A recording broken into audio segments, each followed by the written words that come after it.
tayo dito sa Philoy Flying V Center for the second quarter of this game between the JRU Heavy Bombers and of course the University of Perpetual Help Altas. Parehong kumpara, naghahanap ng unang panalo nila dito sa ating season. Both 0-1 in the standings. At nung unang period natin, Mikey, Perpetual slightly outplayed the JRU Heavy Bombers. Maganda yung start doon ni Tay-Tay Chodoro. Kaya lang, syempre, kailangan din niya ng tulong from his other teammates. So ito, wala si Tay-Tay sa loob. Tingnan natin kung sino sa step up para sa JRU. 10 puntos para kay Tay-Tay Chodoro noong first quarter. Romel Mangalino getting the board. Ito yung mga isa sa sinasabi ni Coach Jimwell Gica na magpapakitang gila sa ating season. Their big man, Romel Mangalino, at yung isa pa niyang kapalitan na si Lucente. Well, looking at Mangalino, talagang athletic yung katawan. Ito si Mangalino. Ang ganda ng height, ang ganda ng forma ng katawan. Tingnan natin kung ano maibibigay ni Mangalino sa season 93. It's gonna be up against the centers and the foreign athletes rather of the JRU Heavy Bombers. Habang nakaka-score dito sa ating second quarter, Lasqueti bringing the ball up. Bigay kay Castor, David, top of the key. Putucci posting up. Hey! It's an offensive foul on Abdel Putucci. An obvious offensive foul doon para kay Abdel Putucci. Hindi ganun kalapit yung bantay niya. Pero binigyan pa niya doon. Trying to create some space, Abdel Putucci. Sobrahan doon sa aggressiveness itong si Abdel Putucci. First turnover for JRU and the second, Ilagan. Back to Ilagan, top of the key, 3. DJ Ilagan, pangatlo na niya dito sa ating laro. Well, someone needs to get a hand on GJ Ilagan. Hand down, man down there. Third time's a charm para kay GJ. DJ Ilagan, 3 out of 4 from three-point country for 9 points, leading the Perpetual Help Altas right now. Mendoza eluding Cortel. Hey! Gives it off to Putucci inside, who finishes underneath. And that's the responsibility ng mga maliliit ng JRU to find their big men down low, to give them confidence. Kagaya nito si Abdel Putucci, Jed Mendoza doing a great job facilitating for Abdel Putucci. Perpetual shooting 50% right now from three-point country, 4 out of 8. Tamayo! Gusto pang dagdagan yan! At ito, nagpapaulan ng Perpetual Altas. Back-to-back three-pointers from their wingmen. Tingnan natin kung paano magre-react itong JRU. Make that 5 out of 9 for the Altas from Rainbow Country. Lasqueti, David, Putucci sa loob against Mangalino. Putucci posting up. Kinakatawan si Mangalino. Escapes Putucci! Off the glass and in! Yun lang hinahanap natin kay Abdel Putucci. Medyo mas malaki talaga siya sa bantay niya. So ang ganda nung galaw niya, drop step and the end one for Abdel. Kita naman natin ngayon si Siege Tantenko. Siege? Yes, Martin, Coach Vergel Meneses has been serving up a very big dose of tough love for the Heavy Bombers ever since matalo sila earlier this week. Nag-attend ako ng kanilang practice and si Coach was not mincing words when he was talking to his players. Very frustrated nga naman siya kasi daw hindi pa maayos ang timing ng kanyang mga players when it comes to setting up their plays. Pero ayon sa mga Heavy Bombers, they welcome yung ganitong disiplina ni Coach Vergel kasi nga ang relasyon nila parang ama. Sabi nila, matapang ang dating pero you know, he's just looking out for you. Back to you, Martin. Maraming salamat, Siege. At ngayong sa panimula ng ating laro, parang galit pa rin si Coach Vergel. Kailan mo makikita nakangiti? Panalo na nga, hindi pa nakangiti. Hindi pa nakangiti. Oh. Hey! DJ Ilagan! Oh my goodness! 4 3-pointers in the game. 4 out of the 6 3-pointers of Perpetual in this game so far coming from GJ Ilagan. Mr. Man Bun, GJ Ilagan. Pero sa kabila, bumawi agad itong si Lloyd Castor. Back to a 4-point lead for Perpetual. Nako po! Ilagan ulit. I-check mula dito kay GJ Ilagan. Just a few inches short para kay GJ Ilagan going for his 5th triple of the game. Pero kailangan na rin mag-adjust ng Jerry dito in terms of their defense to get a hand up on GJ. Tingnan mo, open na open GJ Ilagan for that 4th triple. Mainit na mainit kung si GJ Ilagan sa palimula ng ating laro. Kailangan na nilang lapitan pa GJ Ilagan. Siyempre, umaangat yung kumpiyansa niyan. Kahit i-challenge mo yan, hindi na iniinda yan ni GJ. Kaya kailangan talaga nilang tauhin itong si Ilagan. In the meantime, that's the third foul on Jed Mendoza. Tamayo Mintes sa kabila. Balik ang bola si JRU.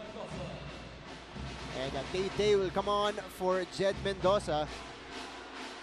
At ang ganda din ng pag-sustain ng JRU. Nung umupo si Tay Chudoro, only down by 4. Dito ang JRU. At ito, papalik na si Tay. Tingnan natin kung ano maibibigay agad ni Tay. Putucci now. Balik kay Store sa labas. Teodoro against Tamayo. Teodoro, binigay kay Putucci. He puts it up in it. Abdel Putucci doing work early here, Mikey. Again, a nice setup coming from his small man. Itong si Abdel Putucci, 6 points na off his field goals. Simula nung dinrapasan siya ni Jed Mendoza, yung mga tagad ng kumpiyansa nitong si Abdel Putucci. Here's GJ with 12 points so far in the game. Mga Lino, back to GJ. Against Tay. GJ pa rin may tangan ng bola. Double team, binigay sa referee. That's a turnover for Perpetual. At ayun ang depensa na hinahanap natin against GJ Ilagan. Tay Chudoro doing it on both ends of the floor. And we have a timeout here on the floor for Coach Verhelm Meneses. Magbabalik ang NCAA SNA. Balik tayo dito sa Phil Oil Flying V Center. At nakikita nyo on your screens right now, the boost off the bench for JRU against the LPU Pirates. Tay Chudoro and of course Abdel Putucci. Of course, big guns off the bench nga naman. Tay Chudoro and Abdel Putucci because last game, coming off the bench parehas. Pero this game, nag-start si Tay. Ang ganda ng simula niya, 10 points in the first. At ngayon naman, sa ating second quarter, si Abdel Putucci naman with 7 points in the second quarter. Ito, nag-connect sila sa last highlight play ng JRU. So both players, veterans ni Coach Verhelm Meneses, delivering for JRU. Tay Chudoro had 10 points in the first quarter alone in this game. Si Putucci naman nakakapitong puntos na. So maganda rin na nakikita ni Abdel Putucci na nagiging successful siya when he's operating down low instead of taking those ill-advised jumpers from the outside. Pero si David, or Gio Lasqueti rather, scoring. And a continuation for him here. Partida, assistant coach yan ha. Kita mo naman yung sidestep doon. Si Eze pa, yung nilampasan niya. To elude itong si Prince Eze. Gio Lasqueti, yung IQ.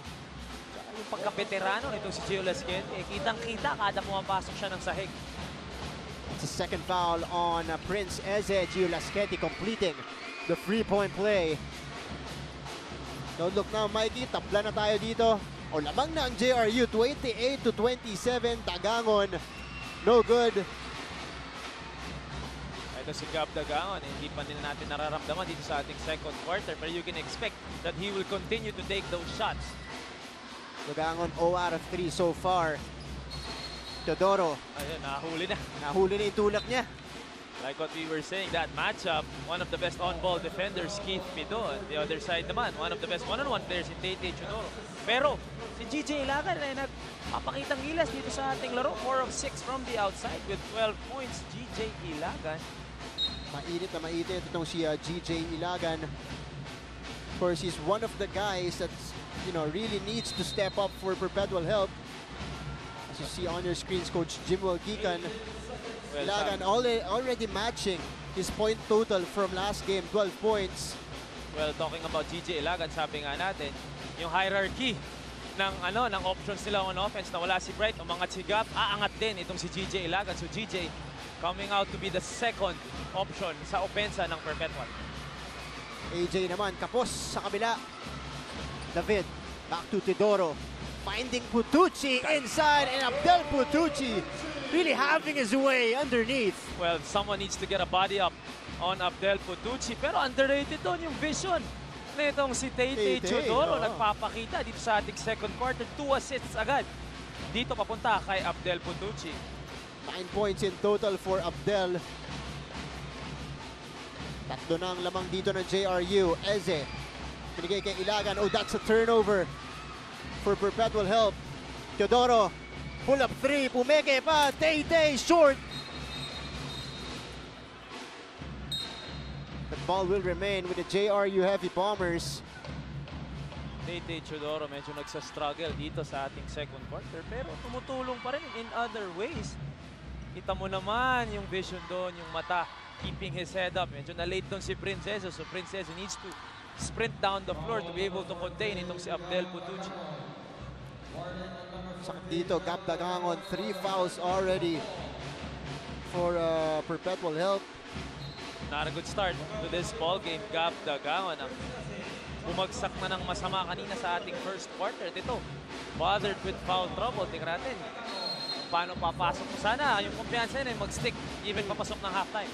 Papalitan muna siya dito ni Flash Sadiwa, Sukif Pido, Sadiwa, Coronel, Ilagan, and Mangalino. The 5 right now for Perpetual Help. JRU, this barrage in the second quarter. Lasqueti giving them the 5-point lead. During that first quarter, hinahanap natin kung sinong tutulong kay Tate Teodoro. Pero pagpasok ng second, eto na sila. Kaya medyo malaki na, lumalamang na etong JRU. Mangalino off the glass, wala. Grospe with the board. Not the best shot para sa Perpetual. Nababaw na nga sila dito, so the best way is to find a good shot para medyo makat nila yung momentum dito ng JRU. Oh, but that's a turnover. Coronel with the steal. Mangalino traveling. Wasted opportunity for Perpetual Help Altas as Romel Mangalino turns the ball over right there. Meantime, may timeout tayo mula kay Coach Jim Waldican. Magbabalik ang SNA.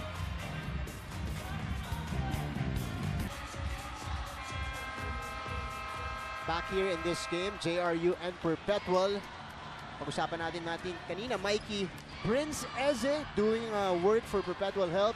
At nung huli nilang laro, he doubled his numbers from, or his averages rather, from the previous season with 11 points and 12 boards and 5 blocks. Of course, sa pag-alis ni Bright Acueti, an opportunity arose para kay Prince Eze. Sabi nga niya, King Eze na daw siya ngayon. Na double-double performance for Prince Eze. Siyempre, with the minutes that he's been given, lalabas at lalabas ang laro. Of course, a player will always just need the confidence from his coach. And of course, the minutes to be able to make mistakes, to learn the game, of course, para yung exposure niya sa laro. Siyempre, dumami yun during the off-season sa pag-alis ni Mr. Bright Acueti. Kaya ito, talaga nagpe-pay off na ang laro ni Prince Eze. Meantime, action continues here.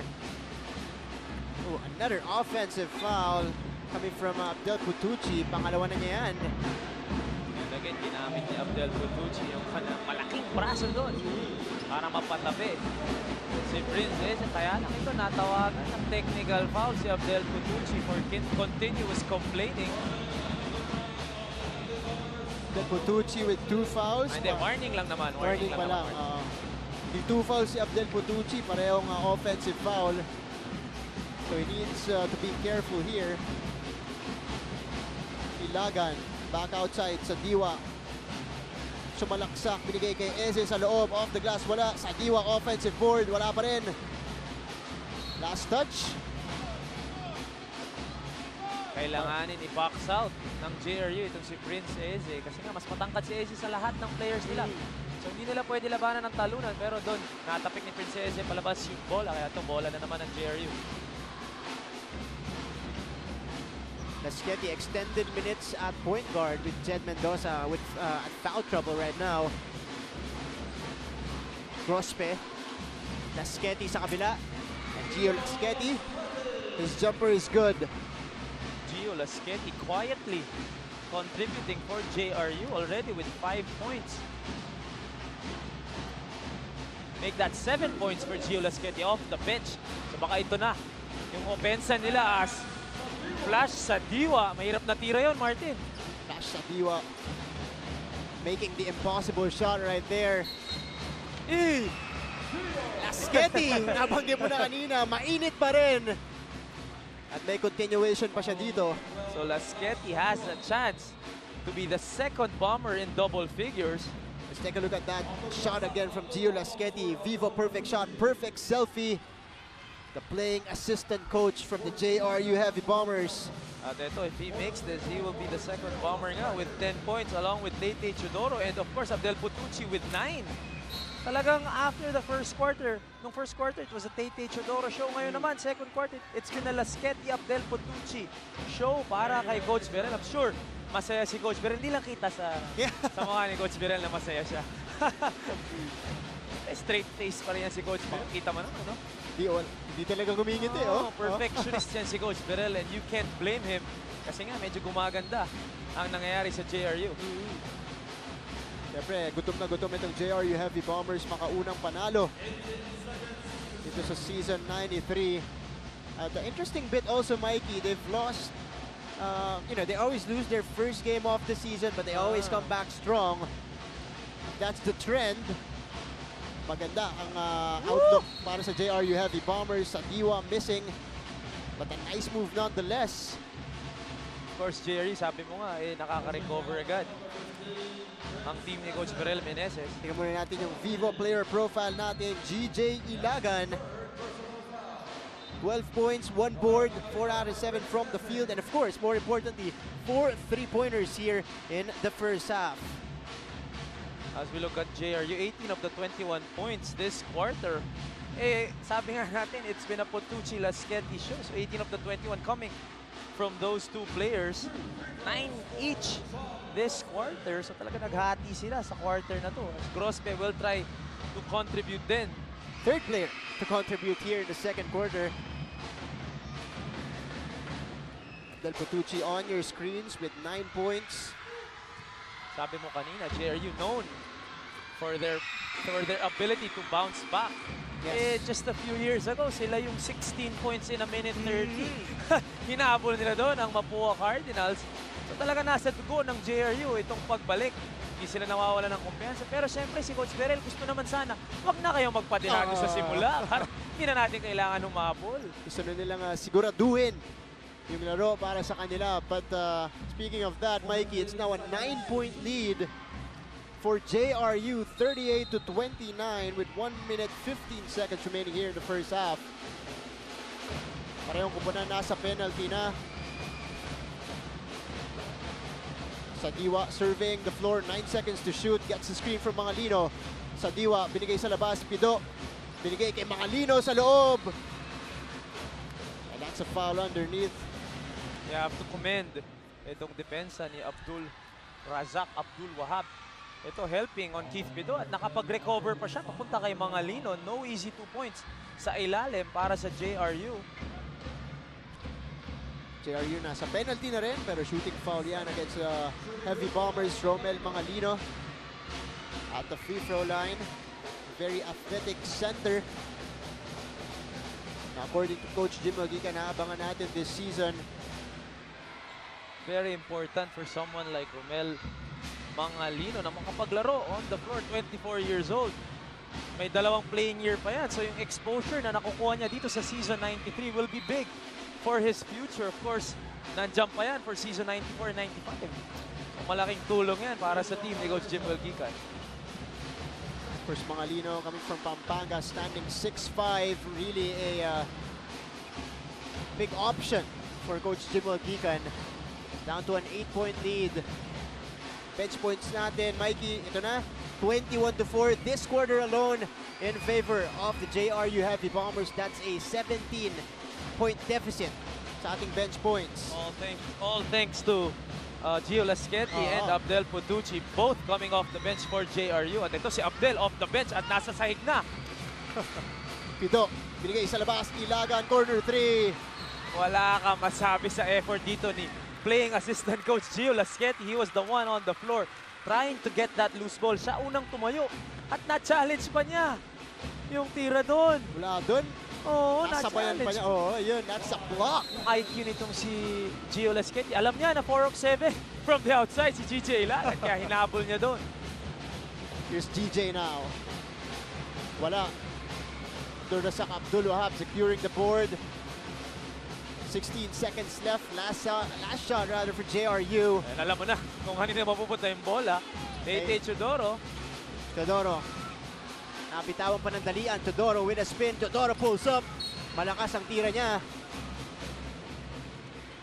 Pero may foul sa ilalim. Mangalino ang tinuro ng ating referees dito. Big break for the Jose Rizal University Heavy Bombers. Ganda na nung stop dun sana ng Perpetual, pero nakakuha pa ulit ng JRU. Natawagan ng foul, loose ball foul si Mangalino dito. Medyo hinawakan niya doon si Abdul Wahab. Ang maganda doon, nagtaka pa siya. Kung bakit siya foul. Bakit siya tinawagan? Wala na mga amin, Mikey. Oo nga naman. Yun ang, amin. I have yet to see. Sa tagal natin sa basketball, Mart, I have yet to see. Yung talagang inamin niya. Nahalata naman. Tulusak Abdul Wahab goes 1 out of 2, and that marks the end of the first half, Mikey. Great action. Perpetual nakaumang nung first quarter natin ng konti, 18-15. Pero the JRU Heavy Bombers launching a big second quarter, outscoring the Altas 21-11. So of course, a game of runs we see here sa ating first half. Sabi mo nga, Perpetual ang kumamada nung first half, nung first quarter. Pero nung second quarter, tumulong na yung bench ni Tay Chodoro. So with that collective effort, ito, 9-point lead para sa JRU. JRU, balanced scoring. Teodoro 10 points. Putucci 9 points. Lasqueti with 9. Sa kabila naman, GJ Ilagan 12 points. At yung apat na tres niya, malaki for the Perpetual Help Altas in the first half. Sa ating pagbabalik, halftime stats and analysis ng ating laro. Nakikita nyo ang ating hour score. JRU Heavy Bombers lamang ngayon ng 9 na puntos, 39-30. Magbabalik kami dito sa SNA.